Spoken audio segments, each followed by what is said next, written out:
You are not distracted. You are being pulled. And there is a difference.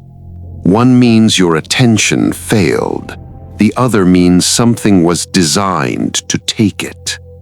And that something knows your brain better than you do. This is not a focus problem. This is a design problem. And you are living inside someone else's design.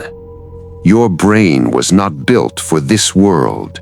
It was built for a world of fire, silence, and physical threat. A world where focus meant survival, where attention was a weapon, not a resource to be monetized. For 200,000 years, your ancestors focused on one thing at a time, because one thing was all there was. Now there are 10,000 things, all of them engineered to feel urgent, all of them competing for the same limited resource, your attention. And here is what no one tells you. Your brain is not failing to focus. It is succeeding at something else entirely. It is scanning for novelty, because novelty meant survival. Every new movement in the forest could be food or a predator. Your brain rewarded novelty with dopamine, a chemical signal that said, "Pay attention to this." That system kept your ancestors alive. It is destroying you.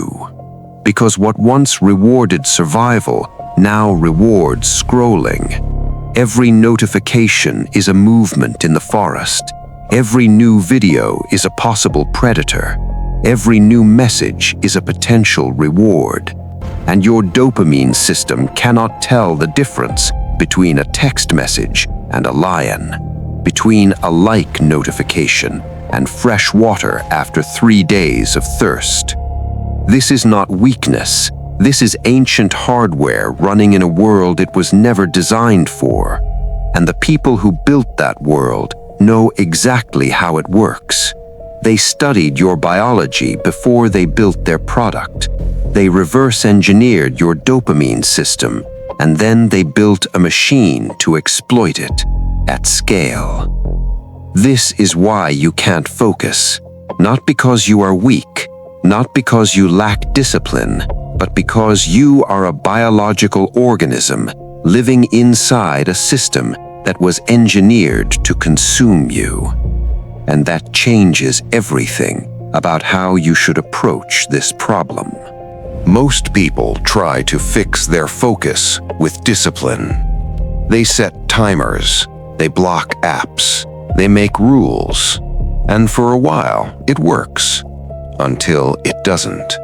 Because discipline attacks the symptom, not the cause. The cause lives in your neurochemistry, in the relationship between dopamine and attention. Dopamine does not create pleasure. That is a myth. Dopamine creates wanting, the anticipation of reward, not the reward itself. And your brain is flooded with it right now. Every platform, every feed, every notification, designed to keep the wanting alive without ever delivering. This is the attention economy. Your focus is the product. Your attention is the currency, and you have been spending it without knowing. Every second you spend scrolling is a second your brain learns that fragmentation is normal, that depth is uncomfortable, that anything longer than 30 seconds deserves to be skipped. And so your brain rewires, not because it is damaged, because it is adapting. Your brain is doing exactly what brains do, becoming what its environment demands. The question is whether you will choose the environment or let the environment choose you. There is a concept in neuroscience called neuroplasticity. It means your brain can change, not metaphorically, physically. Every time you sustain attention, you build something, a pathway that becomes easier to travel each time. Every time you surrender to distraction, you build something too, a habit that becomes harder to interrupt each time. You are always building. The only question is what. So how do you reclaim your attention? Not by fighting the system, but by understanding it. The first thing you need to understand is this. Your brain needs dopamine to focus. Not less dopamine, different dopamine. The kind that comes from meaning, from progress, from difficulty chosen deliberately. Not the kind engineered to spike and collapse. There is a practice that neuroscientists have studied for decades that physically restructures the brain's attention networks. It is not complicated. It is not expensive. It does not require an app. It requires only one thing: deliberate discomfort with a single point of attention. When your mind pulls away, and it will, you return, not with frustration, with precision. Every return is a repetition. Every repetition is a restructuring. 10 minutes of this per day changes the physical architecture of your prefrontal cortex in 8 weeks. This is not meditation advice. This is neuroscience. The second thing you need to understand: your environment is not neutral. Every object in your space is either pulling your attention or protecting it. The glowing device on your desk is not neutral. It is a variable reward machine. The most psychologically powerful form of conditioning ever discovered. More powerful than fixed rewards, because the uncertainty keeps the wanting alive. This is not an accident.